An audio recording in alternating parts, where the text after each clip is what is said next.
we're going to go over the some aesthetic differences that I have not read about because I have kept my nose to the grindstone. And I discovered some things that other people don't talk about. They've had like the X-T1 and the X-T2 side by side, and they didn't mention these important little things. These nifty little tidbits, as I would say. Now, everybody kept asking about the back button autofocus. Of course, now we have elimination of the focus assist. It's gone to the same thing that the X-T1 has, where we have clickable front and rear command dials, which exists on the X-T10 but does not exist on the X-T1. See, the X-T10 came out after the X-T1. Also, additionally still, like on the the off-on switch on the Fuji X-T2, it is more, shall we say, rough. Not rough as in rough, but it's actually a very different it's a very soft, it's not meaning soft as in easy to turn on, but it has a certain amount of weight to it so that you won't accidentally turn it on in your bag, which is a good thing. I've noticed now with the pop-up buttons, which actually this is the only feature of the X-T2 that I'm not extremely fond of, but I'm not one of those people that accidentally ever hits my dials. I'm not. Once I actually take a shooting stance, that's the way it is. Some people are fumble fingers and they need to lock their buttons in. I don't. I actually love the fact that I can reach up here and turn the damn knobs anytime I want. Also, on the rear here, there is a raised bit by, I don't have my digital calipers, well I do actually. It's about 4 millimeters on this bump right here where you're actually able to rest your thumb. The rubber seems to be of a different sort of composite material. It is also a finer grained than it is on the X-T1. Something else additionally, so obviously the dials sit a good bit higher on the Fuji X-T2 than they do on the X-T1, and of course you do have a threaded shutter release slots on the Fuji X-T2 where you do not on the X-T1. There was also something else rather important to mention. Oh, also the standard eye cup on the Fuji X-T2 is the same thing as the extended eye cup, however not as deep on the X-T2 versus the X-T1. There's actually a bigger bowl here on the X-T1. This is the extended. This is not the factory default eye cup on the X-T1. But everybody loved this extended eye cup so much that it's been adopted, yet made more shallow on the X-T2. Now, so far as looking through the viewfinder, when the X-T1 came out, everybody was like, oh my god, this viewfinder, the electronic viewfinder in the X-T1 is just orgasmic. It's just like every other viewfinder out there is like looking through a toilet paper tube, and the X-T1 is like this. Here's the X-T1. It's like, oh my god, this is orgasmic.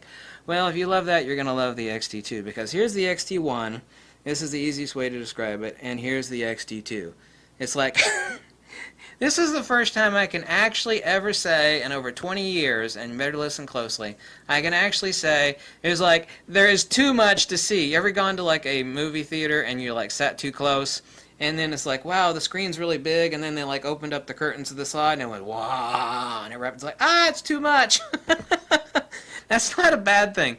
Better too much than too little. You know, I'd rather be looking through this than like through a toilet paper tube on the rest of every other DSLR viewfinder. Also, additionally, saw they raised up the menu buttons. Everybody bitched and complained about the menu buttons, so obviously that has been fixed. I have the vertical grip on order. That will get here ASAP. I actually have 2 X-T2s on order. This is my one X-T2. Something else I noticed is that the buttons are a little bit better feedback on the X-T2 as far as sponginess on the X-T1 than they are on the X-T2, so that's definitely an improvement. I love the pop-up buttons that they have. The side door for your dual SD card slots on the side is no longer a floppy door. Something else that they also did, which was really wonderful because they use external microphones, they went away from that microphone jack to a standard stereo jack.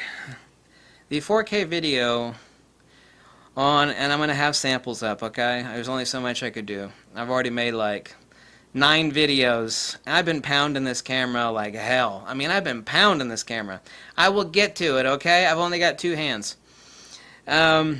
Drastic improvements on the battery compartment door, the side accessory door, and also the SD card door. Absolutely love the way it latches open and closed. I'm not just saying that.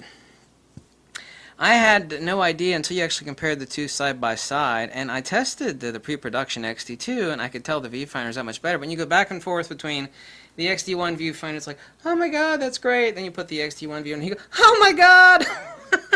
It's literally like that. You have to have a basis of comparison. So when I was using it, it's like, I know this is bigger than my X-T1 viewfinder, but when you have the two side by side, you go, oh my god, that's great, and oh wow, my god, I have to change my underwear. It's wonderful that they did move, they changed it to the drive wheel to enter into movie mode. All you have to do is actually turn the drive wheel here at the base where movie mode is over there. I love the fact now, like the X-T10, they have a front and rear clickable command dials. It's very important that you check the prior video that I made to this, because you cannot suffer under the delusion that you can do everything with this camera by using an X-T1 battery. Fuji has told you that information, and so have other people, but it is wrong, baby. It is wrong. I had 3 lockups, and I traced the problem down to using the X-T. When I got the camera, the X-T2 camera, obviously the battery was not charged, so I stuck it in the charger, and I stuck an X-T1 battery in the Fuji X-T2, and that's no bueno. It would have been okay if I do normal shooting, but I was writing to both cards at the same time, doing a backup, and then one time doing a fine, doing a RAW to card 1 and JPEG to card 2. By the way, the RAW file on the lossless compressed RAWs are 30 megabytes.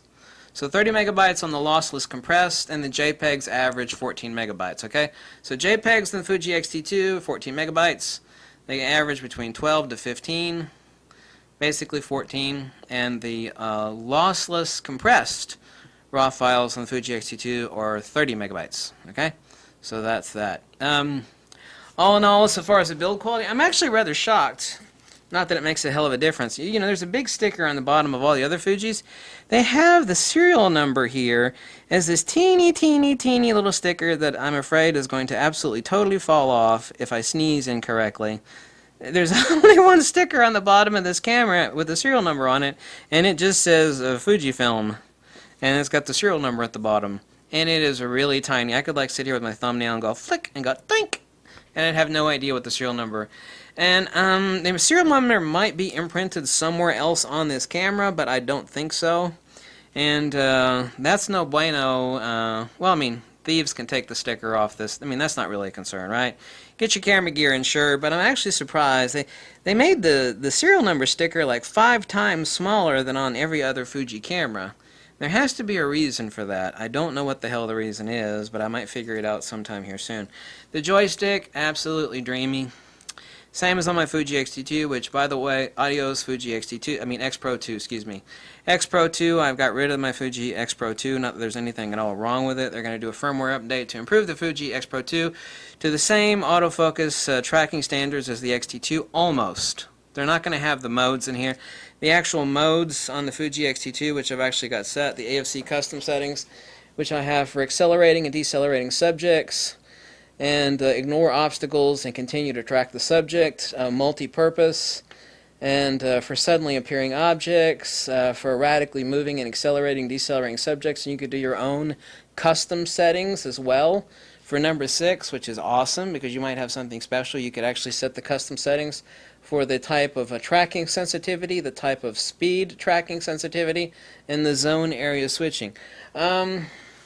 I've been beating this camera up left and right, top to bottom, and I'm going to pound the hell out of it for you folks.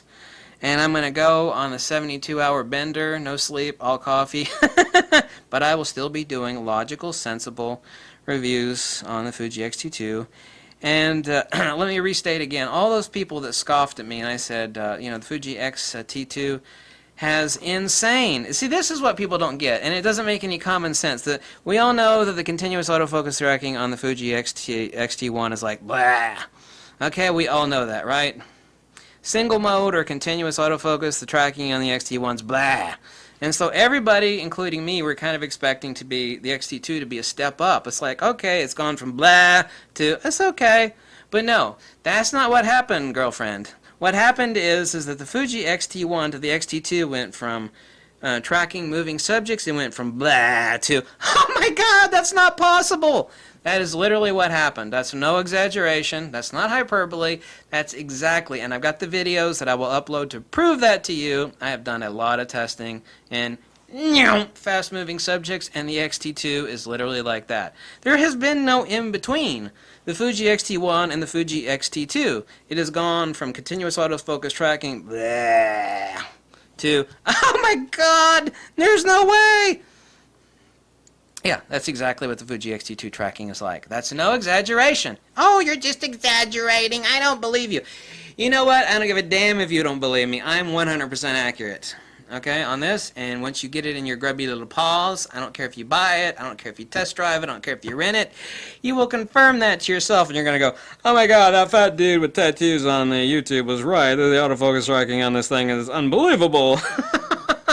Yes, I said it, and I meant it, and I'm exactly correct. Okay? Thanks for watching. If you like this video, you can drop me a pizza or a buck or two, or go tell me to jump off a cliff. I don't give a damn what else.